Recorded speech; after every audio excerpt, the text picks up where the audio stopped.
Avant de commencer, je tiens à remercier les personnes qui sont là pour faire le langage des signes. Parce que dans le combat Adama, il y a aussi les sourds et muets. Et ils doivent entendre et comprendre le combat. Elles sont là à chaque fois dans tous nos déplacements.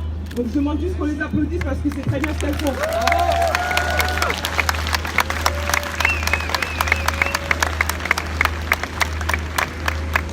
Aujourd'hui, c'est un rassemblement qui est dans la continuité du 2 juin. Aujourd'hui, c'est un rassemblement pour dénoncer le déni de justice. Aujourd'hui, c'est un rassemblement pour dénoncer la violence policière.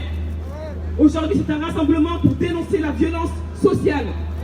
Aujourd'hui, c'est un rassemblement pour dénoncer la violence raciale.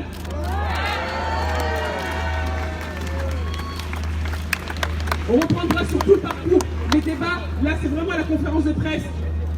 On partira à 14h30 quand tout le monde arrivera. Il y a eu la mort de George Floyd. Cette mort a fait écho directement avec la mort de mon petit frère en France. Il y a le père de Sabri qui est là.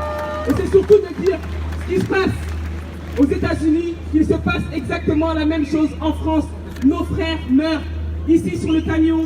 Je ne pourrais pas citer tous les noms, mais quand je vois le père de Sabri qui est là, la famille de Ibrahim là-bas, la sœur de Babacar Gueye,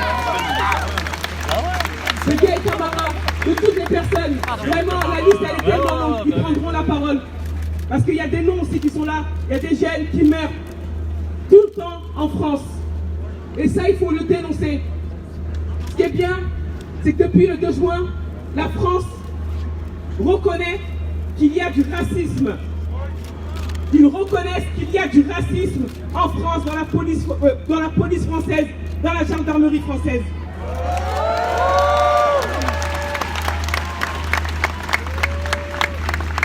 C'est une victoire, le fait qu'ils le reconnaissent. Mais on ne l'a pas imposé, c'est pas un cadeau qu'ils nous ont fait. On a fait en sorte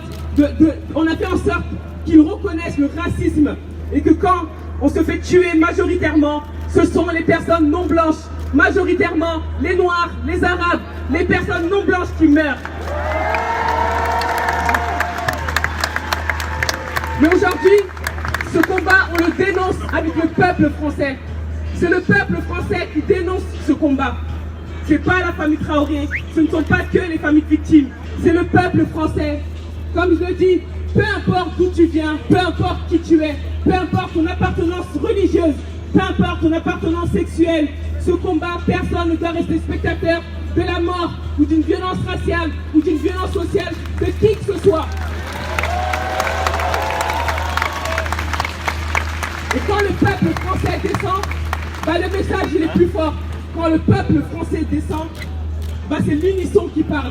Quand le peuple français descend, c'est qu'on réclame tous la même chose.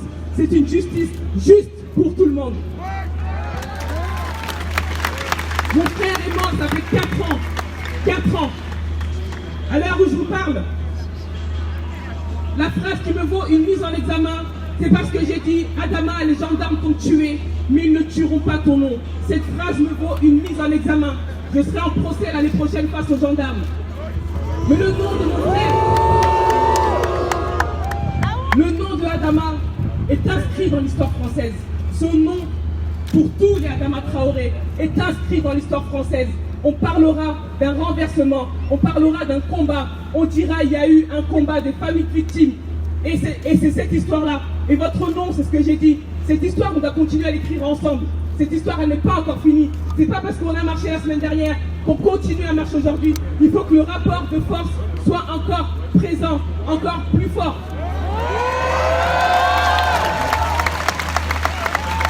Mon frère, quand il va mourir ce jour-là, quand mon frère va mourir, c'est un jeune garçon de 24 ans.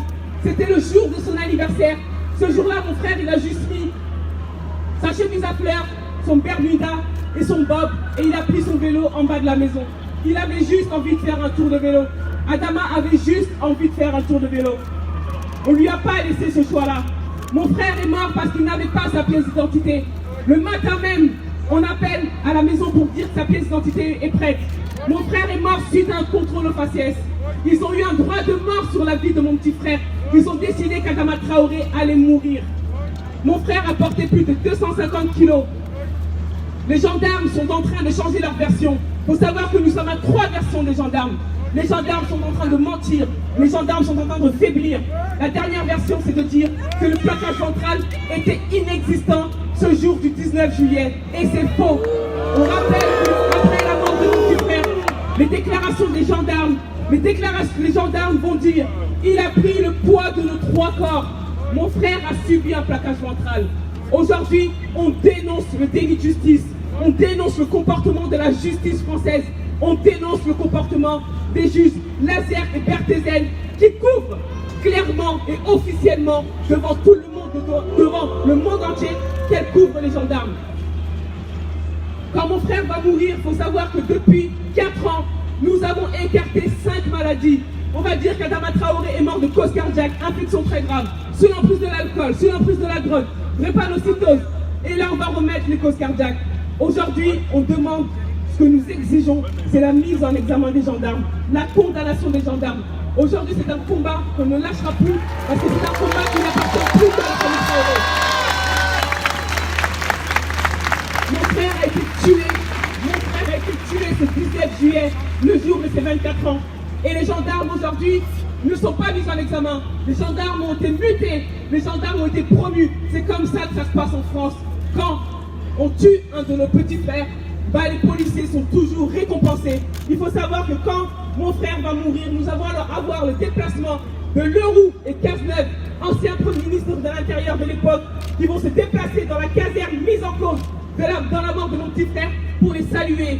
On va les récompenser, on va aller les voir. Ils vont leur faire honneur avec un déplacement d'aller voir ces gendarmes. C'est ça qu'on dénonce, la répression policière, la répression des gendarmes et des policiers et de l'État. Parce que quand on va saluer la caserne mise en cause dans la mort de mon petit frère, là c'est un signe fort de la part de l'État. Ma famille subit un acharnement depuis 4 ans.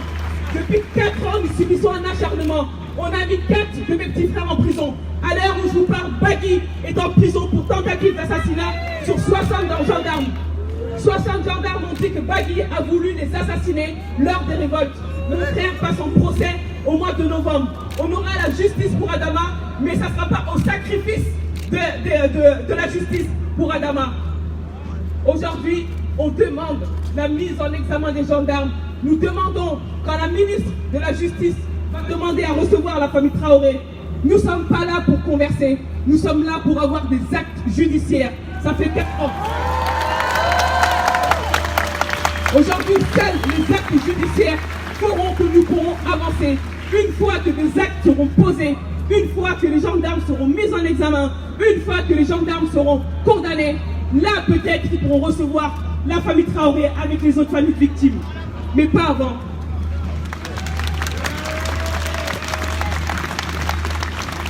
Notre avocat a sorti d'autres éléments. Notre avocat, maître Yassine Bouzrou, a sorti d'autres éléments qui prouvent que les gendarmes qui ont interpellé Adama, un des gendarmes avait déjà interpellé Adama 3 à 4 fois.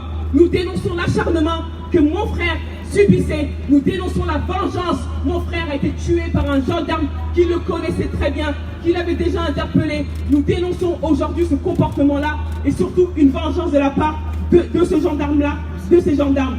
Ils auraient pu venir chercher Adama chez nous, mais ce jour-là, ils ont décidé d'avoir un droit de mort sur la vie de mon petit frère. Ils ont décidé que Adama Traoré allait mourir. Aujourd'hui, nous sommes les familles victimes. Nous sommes les victimes. Il ne faut pas inverser les rôles. Quand un de nos frères va mourir, le système inverse à chaque fois les rôles. Les policiers et les gendarmes deviennent des victimes et nos frères deviennent des coupables et on criminalise la famille.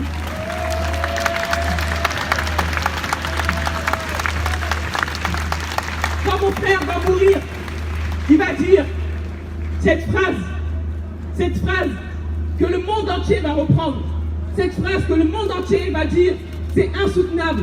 Il va dire la même chose que George Floyd. Je n'arrive plus à respirer. Je n'arrive plus à respirer. Je n'arrive plus à respirer. Ce sont les derniers mots de mon petit frère. Ils ont laissé mourir mon frère sur le bitume de cette gendarmerie. Aujourd'hui, la famille Traoré, on a des questions. Nous sommes les victimes. Ce ne sont pas à nous de répondre à leurs questions. Ce sont à eux de répondre à nos questions. Pourquoi ils courent après mon frère ce jour-là? Pourquoi ils interpellent Adama Traoré? Pourquoi Adama Traoré va subir un plaquage central? Pourquoi ils n'emmènent pas Adama Traoré alors qu'ils étaient à 200 mètres de l'hôpital? Pourquoi ils laissent mon frère sur bitume de cette gendarmerie? Pourquoi les pompiers vont devoir insister à plusieurs reprises pour qu'on lui retire les menottes? Pourquoi mon frère va mourir à 19h05? Et en fait, la vraie question, à quelle heure mon frère est vraiment-il mort? À quelle heure? Il déclare la mort à 19h05, mais mon frère est mort bien avant. Mon frère Yacouba a été mis en prison parce qu'il a mis le pied devant la porte de la gendarmerie. Mais j'en veux dire que si mon frère n'avait pas mis le pied devant la porte de la gendarmerie, qu'est-ce qu'ils auraient fait du corps à Adama? Qu'est-ce qu'ils auraient fait? Ils ont caché le corps de mon petit frère pendant plusieurs jours, pendant plusieurs heures, pardon. Ma mère a été devant la gendarmerie aux alentours de 21h. Les gendarmes ont dit à ma mère, Madame, votre fils, il va très bien. Elle a demandé, est-ce que vous avez appelé un avocat? Ils ont dit, Madame, si Adama a besoin d'un avocat, nous appellerons un avocat. Et ma mère va dire cette phrase qui va prendre sens aujourd'hui. Elle va dire, s'il arrive quelque chose à mon frère, à mon fils, je porterai plainte. Qu'est-ce qu'ils allaient faire du corps de mon frère? Ils étaient à l'intérieur. Ils étaient tous à l'intérieur. Le préfet, on découvre qu'ils étaient tous à l'intérieur pendant qu'ils étaient en train de nous mentir et de nous cacher la mort de mon petit frère. Et il faut savoir que lors de la première autopsie, ils vont nous convoquer à la préfecture de Cergy-Pontoise. Et on va nous dire, nous savons que vous êtes des musulmans et que dans la religion musulmane, vous enterrez le corps dans les 3 jours. On s'est permis de contacter Roissy et Air France et que le corps peut partir dès le lendemain et que toute personne n'ayant pas un passeport leur sera remis. On va leur dire non. Et le combat il commence, mais le combat il commence et il termine avec vous. Ça fait 4 ans que nous sommes là. 4 ans. Aujourd'hui, nous demandons juste à avoir un procès public. Nous demandons juste à ce que vous soyez tous présents et que vous assistez au procès de ces gendarmes et qu'ils puissent répondre de la mort de mon petit frère, de la mort de Adama Traoré.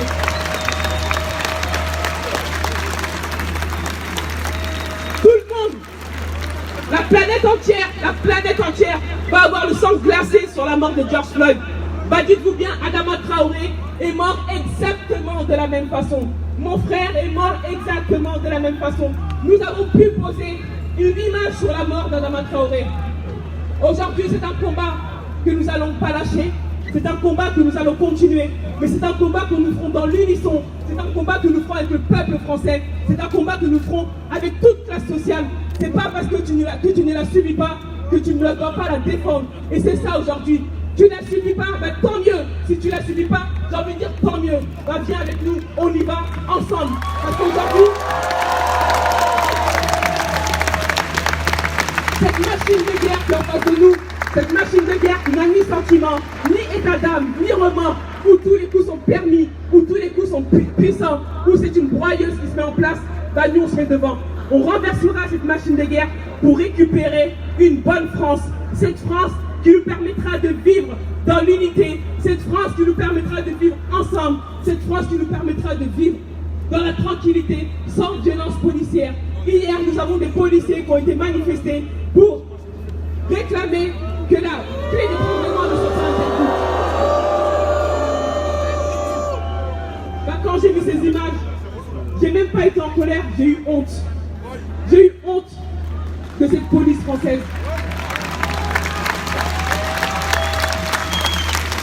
Comment des syndicalistes, des petits syndicalistes peuvent aller manifester pour demander de garder un permis de tuer. J'ai eu honte que le monde entier voit cette police et disent que dans le monde entier, les seuls policiers qui auront manifesté pour garder ce permis de tuer, bah c'est la France. La France qui se cache derrière un mot de démocratie. La peine de mort a été abolie. Battons-nous pour que la peine de mort ne soit pas rétablie.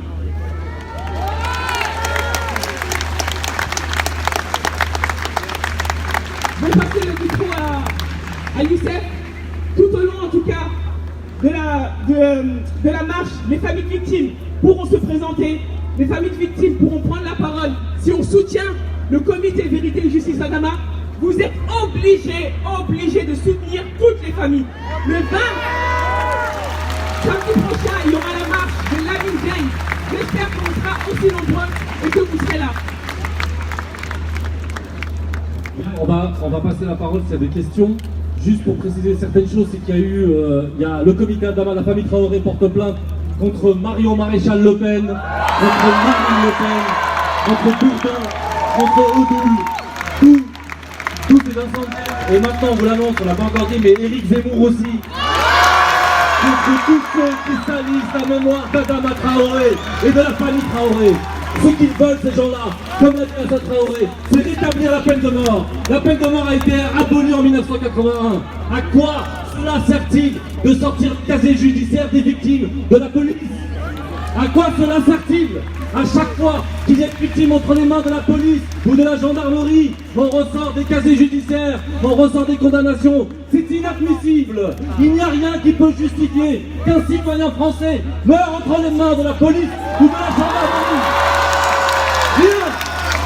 Rien. La peine de mort, c'est la barbarie. Donc s'il y a des questions des journalistes, vous écoutez. Là, il n'y a que les familles qui prennent la parole. Est-ce que les annonces de Castaner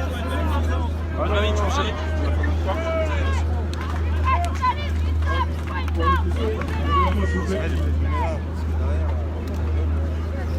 suffisantes? C'est moi ça, Assa Traoré, France de Champagne. Divers médias identitaires et certaines personnalités publiques, dont Renaud Camus, membre du CNRE, vous ont accusé de vouloir apporter une guerre raciale. Je cite ses propos, il l'a tweeté. L'assoiffé de sang Assa Traoré veut apporter une guerre raciale totale en France. Qu'avez-vous à leur répondre?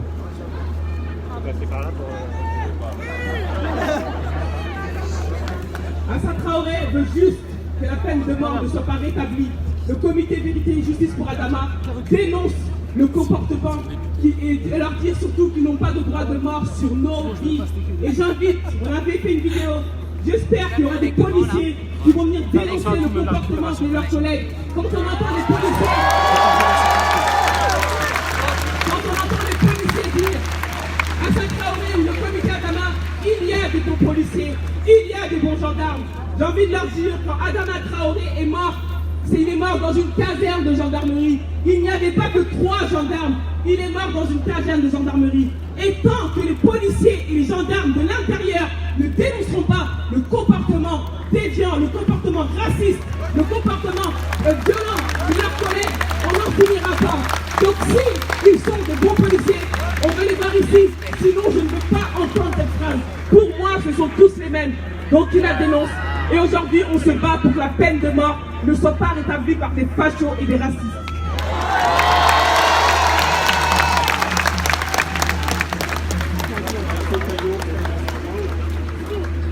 Comment vous accueillez les annonces de Castaner?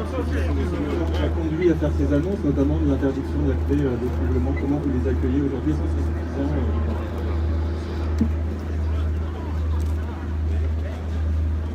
Donc la question c'est comment on accueillait l'annonce de Castaner par rapport à la clé d'étranglement à l'interdiction. Moi je tiens à préciser, M. Castaner ne vient pas nous sauver quand il le dit. Il y a un travail qui a été fait depuis des années par le MIB et Vivolé sur l'interdiction de la clé d'étranglement pour l'interdiction de toutes les techniques. C'est un travail qu'ils ont fait depuis des années. Aujourd'hui, s'ils le disent, c'est parce qu'ils ont imposé leur voix. Et on veut qu'elle soit interdite. Par contre, on ne veut pas que la clé d'étranglement soit interdite. On veut que toutes les techniques d'immobilisation que j'appelle mortelles soient interdites. Les policiers devraient dire, enfin, les policiers devraient dire, on ne veut plus utiliser ces techniques-là si ce ne sont pas des barbares. Les policiers devraient la dénoncer. Aujourd'hui, quand on dit gardien de la paix, ils ne devraient même pas user de cette violence-là. Ils devraient être les premiers à dire, on n'en veut plus. Des pays frontaliers l'interdisent. Des pays aux États-Unis, des États aux États-Unis l'interdisent. Mais nous avons des policiers qui vont les manifester pour avoir ce permis de tuer. Et ça, c'est honteux et scandaleux. Donc nous, on demande à ce qu'elles soient toutes interdites. Et M. Castaner ne nous a pas fait un cadeau. C'est le travail du MIB et de Vivolé et dans la continuité du comité Adama qui fait qu'il est obligé d'en parler. Question. Bonjour, Révolution Permanente. Samir du MIB parlait tout à l'heure des quartiers populaires en première ligne. Le 16 juin, il y a une manif des hospitaliers, il y a des mobilisations dans le commerce, dans le nettoyage pour des revalorisations salariales. Est-ce qu'on peut imaginer une convergence avec ces luttes qui mettent aussi en bataille des gens qui vivent dans les quartiers populaires, qui sont aussi confrontés à ces questions, qui sont aussi victimes de racisme? Et je pense que voilà, la manif des soignants du 16, est-ce que c'est quelque chose qu'on peut imaginer? Merci beaucoup et bravo pour ce bel événement.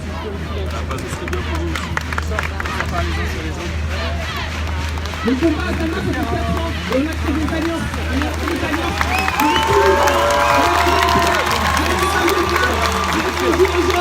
les soignants, on a déjà fait la politique, et bien évidemment, on va continuer. Aujourd'hui, en fait, il ne faut pas parler en organisation, mais il faut parler en peuple. En fait, c'est ce mot-là que tout le monde a utilisé. On doit parler au nom du peuple. Et quand on défend une cause, on ne parle pas en organisation, on parle en peuple. Bien évidemment, on sera là.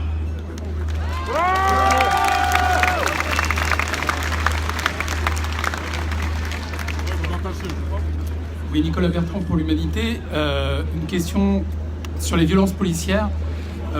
J'ai vu ici, et c'est le cas dans beaucoup de rassemblements, il y a des gilets jaunes qui se joignent à votre rassemblement, à votre mouvement. Ils dénoncent également, les gilets jaunes, ils ont été victimes des violences policières très durement.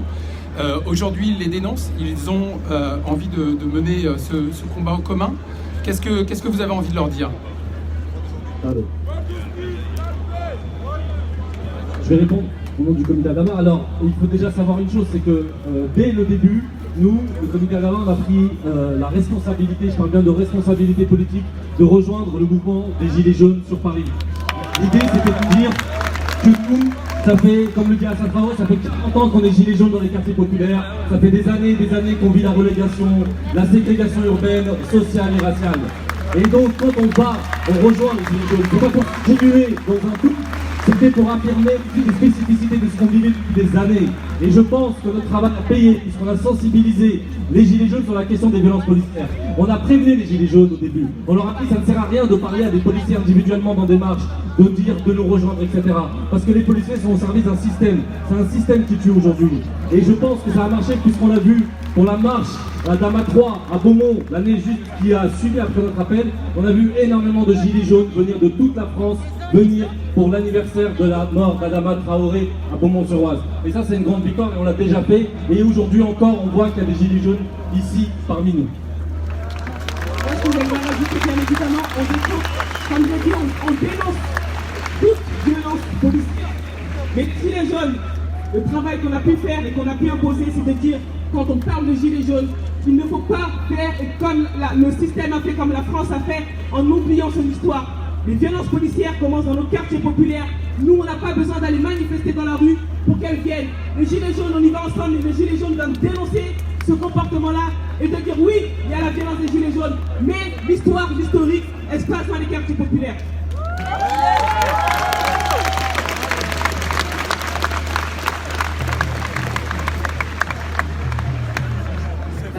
Bonjour, le Globe Cadra, le Globe 777. D'abord, j'aimerais féliciter cet élan pour la justice, pour le droit et pour la liberté. Et j'aimerais aussi enfin ça c'est personnel, mais j'aimerais qu'on parle également du contrôle au faciès, de cette façon, de ces éléments de langage qui sont totalement désinhibés au sein de la police et qui sont créatrices de discrimination. Et du coup, qu'est-ce qu'il faudrait faire pour que le racisme soit éradiqué au sein de la police? Est-ce que la formation de la police ne doit pas subir une réforme profonde pour que le racisme il soit interdit, justement, pour que ces contrôles de faciès n'aient plus lieu? Alors oui, on m'entend avec ce micro aussi. Ouais. Alors oui, la question des contrôles aux faciès, pour nous, elle est fondamentale, puisqu'on le sait, l'écrasante majorité des victimes entre les mains de la police démarre au moment d'un contrôle d'identité, qui est un contrôle arbitraire qui est basé sur la couleur de la peau. C'est-à-dire qu'à chaque fois, Adama Traoré, par exemple, ce jour-là, comme on le dit souvent, c'était le jour de son anniversaire, il voulait simplement vivre, il voulait juste vivre, et il a subi un contrôle d'identité qui était basé sur sa couleur de peau. Et à partir de ce contrôle d'identité, on l'a écrasé, asphyxié, on a comprimé sa cage thoracique pendant plusieurs minutes, et où il a répété, comme l'a dit Assad Traoré, je n'arrive plus à respirer. Donc oui, les contrôles d'identité, nous, on n'est pas sur simplement dire qu'on veut un récépissé. Nous, notre position, c'est de dire que ça devrait être interdit. On ne peut pas accepter une discrimination. On ne se contente pas d'une discrimination en disant qu'on va juste faire un récépissé. Il faut que la police soit, on interdit à la police de contrôler sur la base de l'apparence ou de la couleur de peau. Maintenant, sur ce qui est de la police, nous, on n'est pas au gouvernement, c'est pas nous qui allons demander à la police.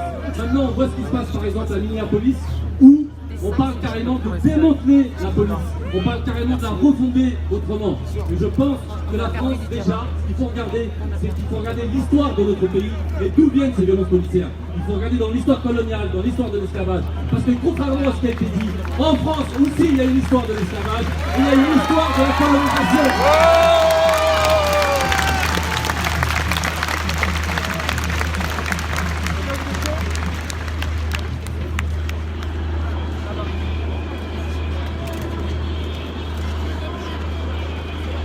Bonjour, Fatoumata Bathily pour le média Upendo.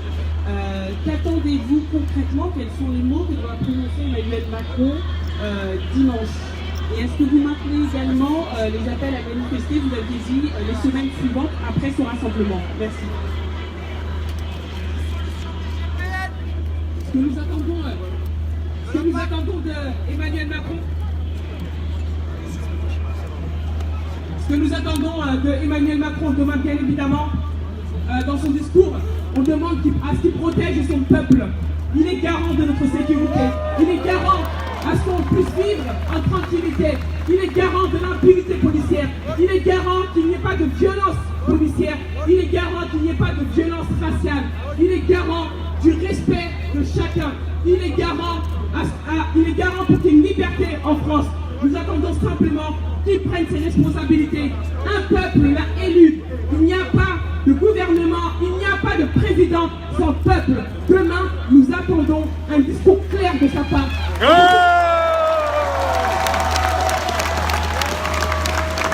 Bien évidemment, ça fait 4 ans que nous sommes là. Le combat ne commence pas hier, hein. Le combat ne commence pas le 2 juin. Mais pendant le confinement, beaucoup ont parlé du monde d'après. Beaucoup ont écrit sur le monde d'après. Le monde d'après commence là. Le monde d'après commence avec nous. Le monde d'après commence avec le peuple. Et Emmanuel Macron doit savoir que le monde d'après se fera avec nos exigences. Le monde d'après se fera avec le droit et le respect de nos vies. Ouais. Bien évidemment, la police doit être réformée. Bien évidemment, il faut la changer. Il faut bien évidemment tout ce qui est les enquêteurs, les JGN, les JPN soient dissous et qu'il y ait un corps étranger qui puisse enquêter sur la police française et la gendarmerie française. Alors, on va prendre la dernière question. Ensuite, on attend un petit moment et on va commencer le débat du corps.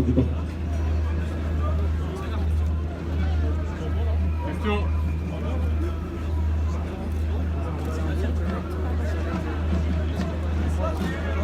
Allez, une question là.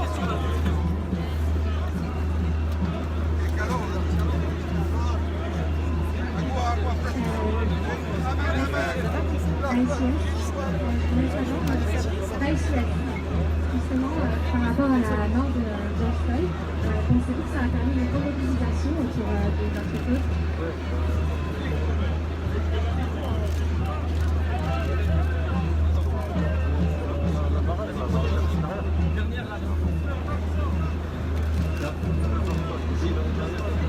Juste une question pour Quotidien. Les policiers ont manifesté vendredi. Ils disent qu'ils craignent une haine anti-flic. Ils ont d'ailleurs repris votre slogan en détournant pas de police, pas de paix. Est-ce que tous les policiers et les gendarmes sont racistes? Est-ce que vous reconnaissez la crainte de certains d'entre eux quand ils parlent de haine anti-flic? C'est quoi cette position? Ça fait 4 ans qu'on est là. 4 ans qu'on se bat depuis la mort de mon petit frère. On ne dénonce pas la haine anti-flic.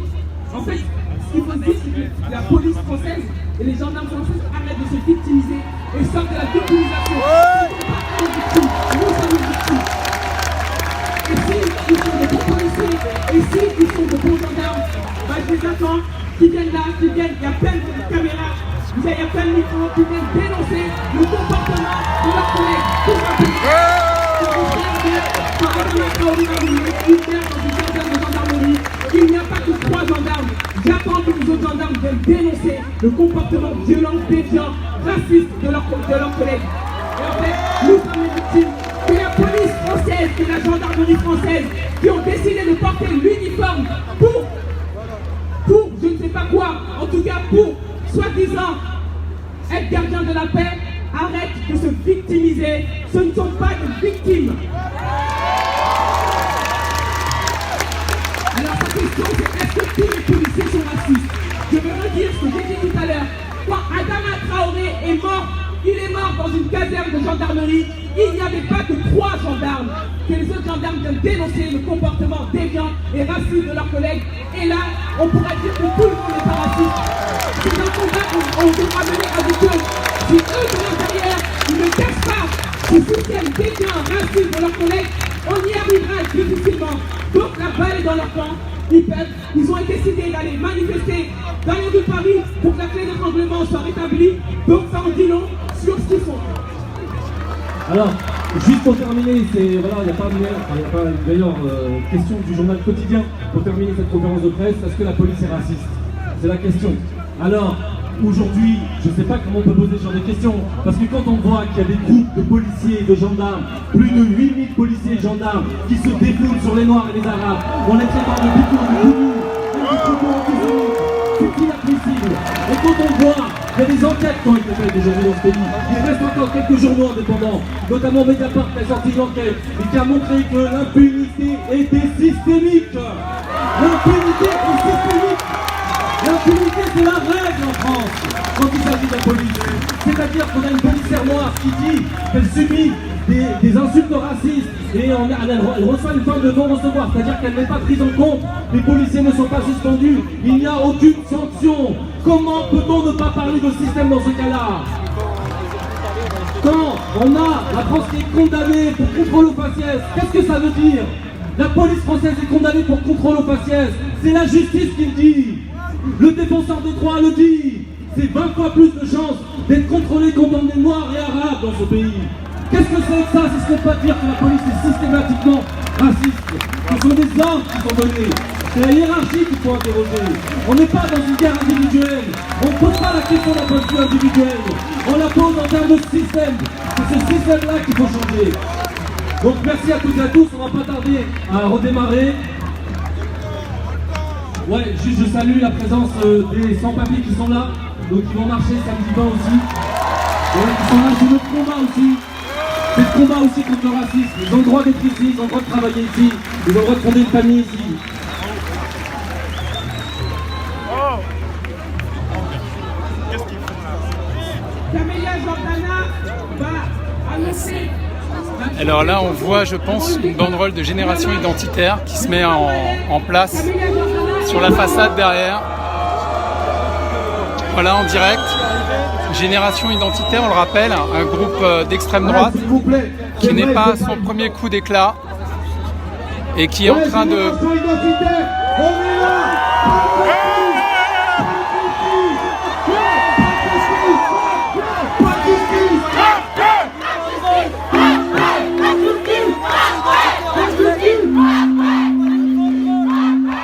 Vous assistez là en direct à une action forte de Génération Identitaire qui a pris position sur le toit et qui crée... Leur but il est simple, c'est de faire déraper la manifestation. On ne tombe pas dans le piège, on ne tombe pas dans le piège. Levez le poing, levez le poing. Vous avez les identitaires qui sont en haut, qui viennent de monter sur le toit pour mettre... et apparemment, je ne sais pas si c'est eux qui ont balancé des choses.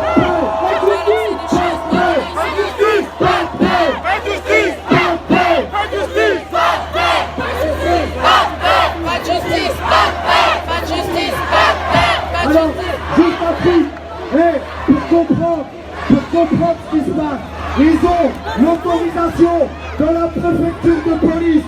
Donc, on fait attention les uns les autres. Pas de justice. Pas de justice. Pas de justice. On a un appel au calme. Un appel au calme de la part du comité Traoré.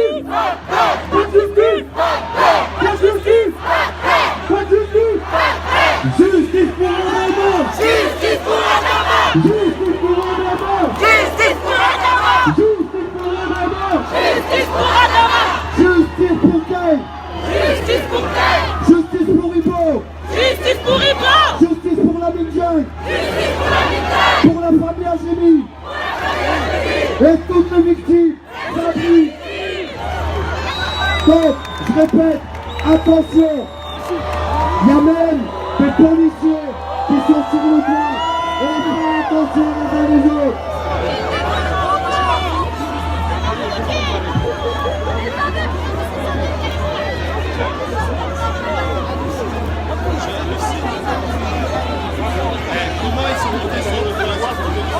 Hey, il y a une phrase des anciens.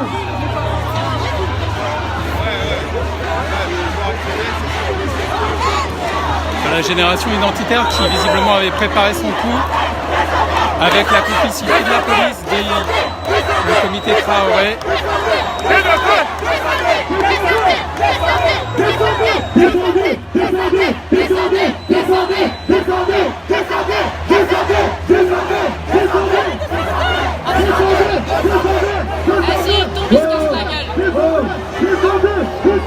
Attendez, s'il vous plaît. Ça, c'est un truc de se défoncer la porte, les mecs qui montent. S'il vous plaît, ce qu'ils demandent, c'est qu'on attire l'attention sur eux. Nous, on sait pourquoi on est là. Alors on est là pour nos quartiers, pour les mouvements sociaux, pour les antifascistes. Pas de justice. Pas de justice. Non, mais moi, je ferai le pas de justice.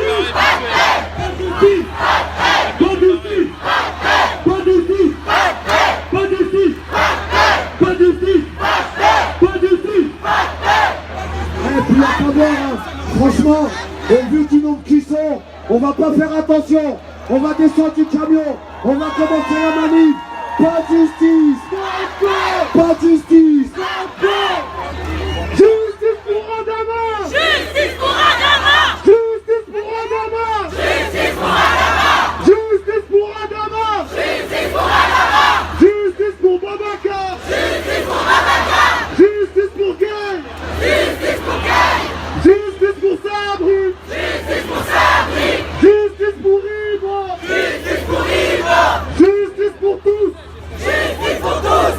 Justice pour Fly. Justice pour Fly. Justice pour Adama. Justice pour Adama. Pas de justice. Pas de paix. Pas de justice. Pas de paix. Pas de justice. Pas de paix. Pas de justice. Pas de paix. Pas de justice. S'il vous plaît, on va commencer. Je vais donner la parole à Kamala Jordana, à l'artiste. Regardez, il y a les identitaires qui sont montés sur le toit. Voilà, clairement, l'objectif de Génération Identitaire est de créer le trouble et de créer la tension. Le comité Traoré appelle au calme et à manifester dans le calme. Vient manifester devant un rassemblement, on réclame simplement la vérité et la justice. On va partir là-bas, on se calme, c'est pas 10 personnes qui vont mettre à mal une manif comme celle-là. Alors on se calme, c'est nous, c'est les mouvements sociaux, c'est nous, c'est pas 10 personnes qui vont mettre à mal une manif. Alors, pas de justice. Pas de justice. Pas de justice. Pas de justice. Pas de justice. Pas de justice. Pas de justice. Pas de justice. Voilà, on est très étonné qu'il y ait pas d'intervention de la police sur une action aussi provocatrice.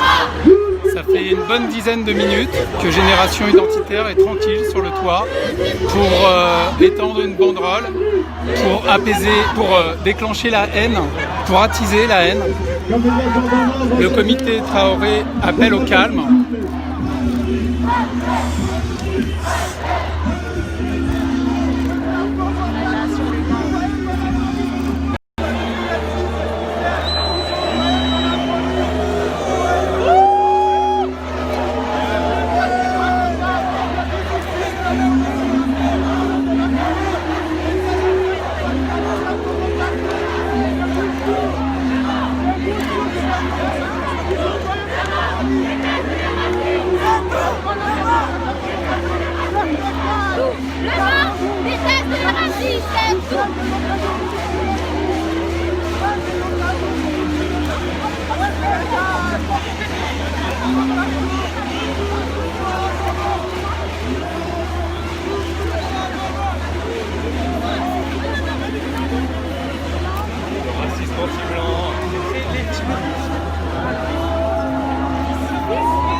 leur banderole identitaire, justice, racisme anti-blanc. Alors s'il vous plaît, derrière là, s'il vous plaît, le strict médic doit être au camion. Voilà, désolé, on a quelques coupures parce que beaucoup de connexions en direct. On le voit, le comité de Traoré qui reste très calme et qui appelle au calme. Voilà. Beaucoup de monde aujourd'hui, place de la République, à l'appel du comité de Traoré.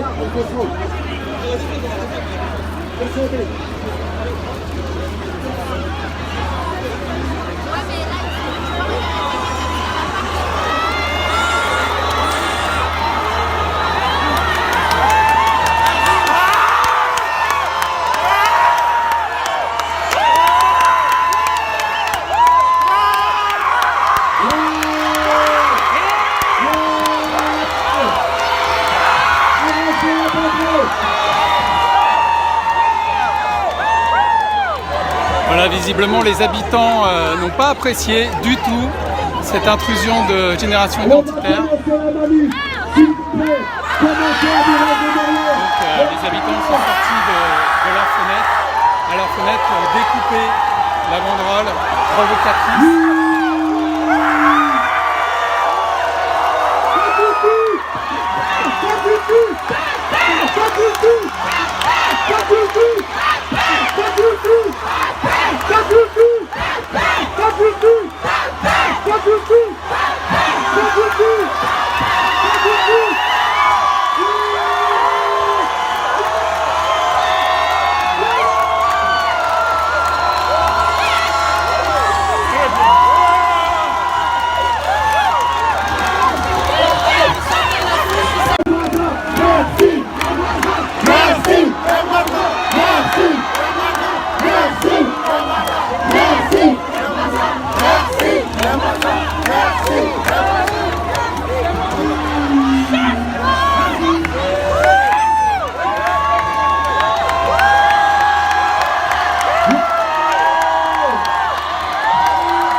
Il faut quand même remercier les voisins. Voilà le cortège qui part. Alors que la banderole de Génération Identitaire a été découpée par les voisins, les habitants, qui refusent cet acte de provocation. Vous le voyez, Génération Identitaire sur le toit, ils sont venus attiser la haine, mais le comité Traoré n'est pas tombé dans le piège et a appelé au calme. Et la manifestation composée de beaucoup de jeunes, vous le voyez, se met en branle en direction d'Opéra.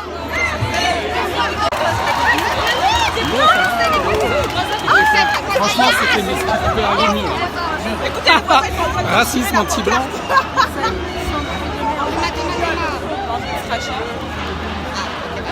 Ouais, maintenant, comment ça va être tiré? On va mettre même le feu.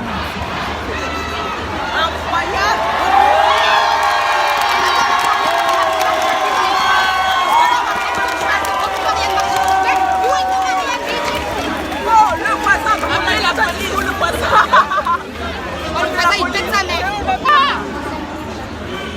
Voilà, beaucoup de coupures parce que tout le monde filme en live avec son téléphone ce départ de manifestation. Donc beaucoup de monde, beaucoup de jeunes, vous le voyez. Et beaucoup de calme malgré la provocation du groupe d'extrême droite Génération Identitaire qui est venu installer une banderole sur un toit, place de la République, derrière la conférence de presse du comité Traoré, avant de se la faire découper par les voisins qui sont sortis sur leur balcon et ont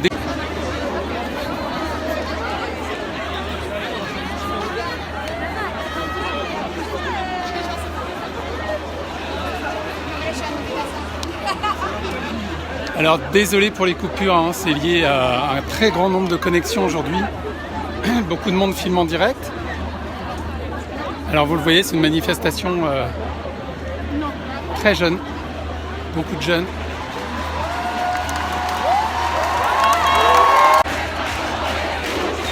Voilà, reprise du live, ça va peut-être couper à nouveau.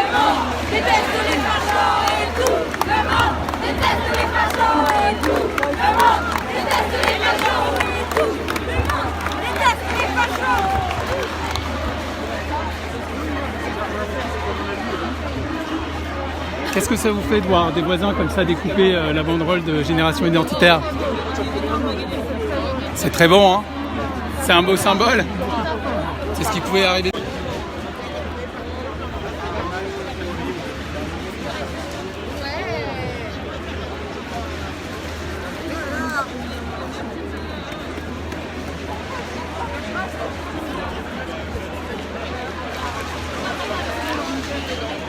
Voilà, toujours place de la République. On s'excuse pour les coupures liées à un très grand nombre de personnes qui filment et donc une saturation des réseaux. Mais vous le voyez, il y a beaucoup de monde.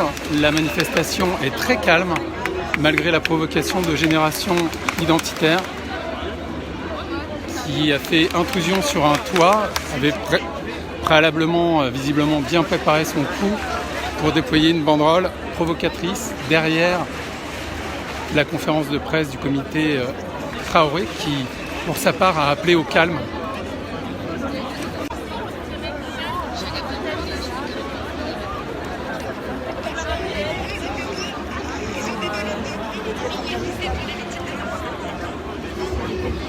Voilà, on va se quitter sur ces images dans un premier temps. Je reviendrai avec un live dès qu'on aura une connexion un petit peu plus stable et notamment pour faire quelques interviews des manifestants qui, vous le voyez, sont pour la plupart très jeunes.